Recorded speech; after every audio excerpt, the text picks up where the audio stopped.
સાવલીના મંજુસર ખાતે મુખ્યમંત્રીની વિકાસ સંકલ્પ સભા યોજવામાં આવી હતી।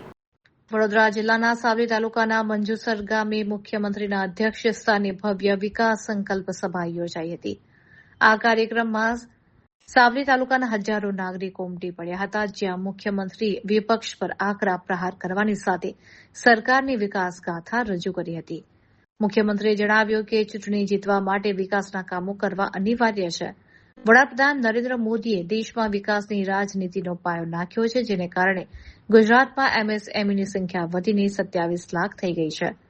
પહેલાની ચૂંટણીઓમાં બે જ્ઞાતિ કે ગામો વચ્ચે જે ઝઘડા થતા હતા તે હવે ભૂતકાળ બની ગયા છે। નરેન્દ્ર મોદીએ સમાજમાં સમરસતાનું ઉદાહરણ પૂરું પાડ્યું છે। સાવલી તાલુકાને કરોડો રૂપિયાની ગ્રાન્ટની ફાળવણી કરવામાં આવી છે।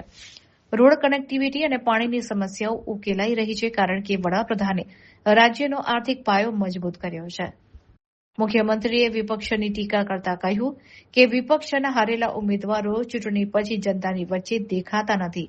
તેમણે લોકશાહીના પર્વમાં સહભાગી થવા અને 100% મતદાન કરવા માટે ગ્રામજનોને આહવાન કર્યું હતું। સ્વાગત કરીએ છીએ ત્યારે મિત્રો વિકાસ અને સંકલ્પ યાત્રા ની સાથે જ આપણા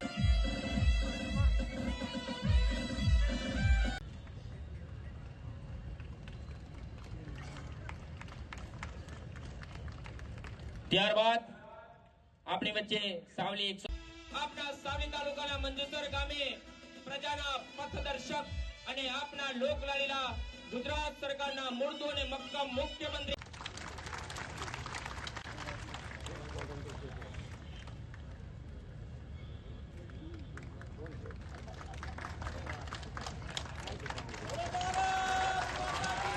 जय बोलो भारत माता की क्या ढीलो ना पड़े भारत माता की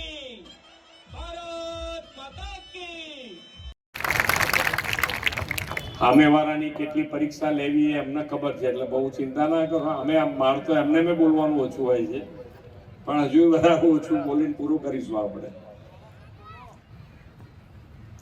પણ છેલ્લા અઠવાડિયાથી ઘણા બધા જિલ્લાઓમાં ફર્યો છું। બધા જિલ્લાઓમાં ભારતીય જનતા પાર્ટીનો લોકોનું સમર્થન જે મળી રહ્યું છે, એ તમે જે આજે બતાવ્યું છે એ જ ઉત્સાહ સાથે દરેક જગ્યાએ મળી રહ્યું છે।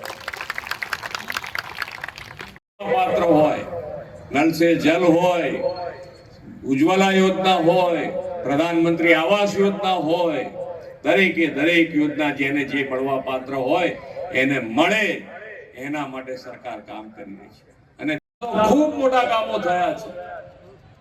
અહીંયા બેઠેલા બધાને ખબર છે કે પાણીની શું સમસ્યા હતી, લાઇટની શું સમસ્યા હતી, રોડ રસ્તાની કનેક્ટિવિટી કેટલી હતી, આ બધું જ અહીંયા બેઠેલાને ખબર છે।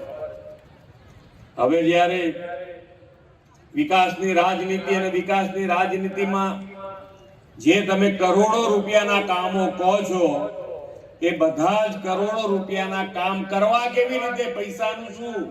આજે ગુજરાત આખા દેશમાં નંબર 1 પોઝિશન ઉપર છે, પણ ઇલેક્શન આવે એટલે એક પણ મુદ્દા જુદા જુદા જુદા આવતા રહે।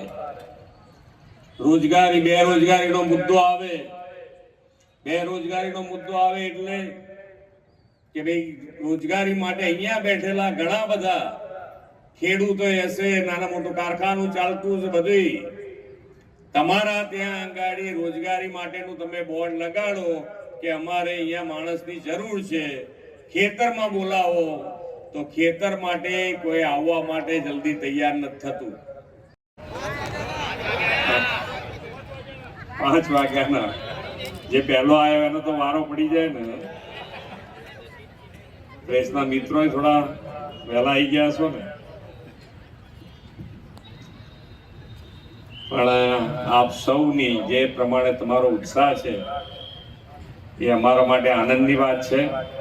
અમારો પ્રયત્ન હોય કે વાતો, પણ અહીંયા આગળ માન્ય વડાપ્રધાન શ્રીએ 2003માં જે વાઇબ્રન્ટ ગુજરાત શરૂ કર્યું અને વાઇબ્રન્ટ ગુજરાતના કારણે આજે જ્યારે માનનીય મુખ્યમંત્રીએ શરૂઆત કરી અહીંયા આગળ નરેન્દ્રભાઈએ જ્યારે મુખ્યમંત્રી હતા ત્યારે MSME ની સંખ્યા 1.81 લાખ હતી, જે આજે વધીને 27 લાખ થઈ છે. માનનીય વડાપ્રધાનશ્રીનો ભારત વિકસિત ભારત બનાવવાનો સંકલ્પ છે એ પૂરો થાય અને એના માટે આપણે વિકસિત ગુજરાત અને વિકસિત ગુજરાત બનાવવા માટે આપણે ભારતીય જનતા પાર્ટીને તો લાવવી જ પડે. જે પ્રમાણે બીજી એક વાત કહી દો, તમને યાદ કરાવી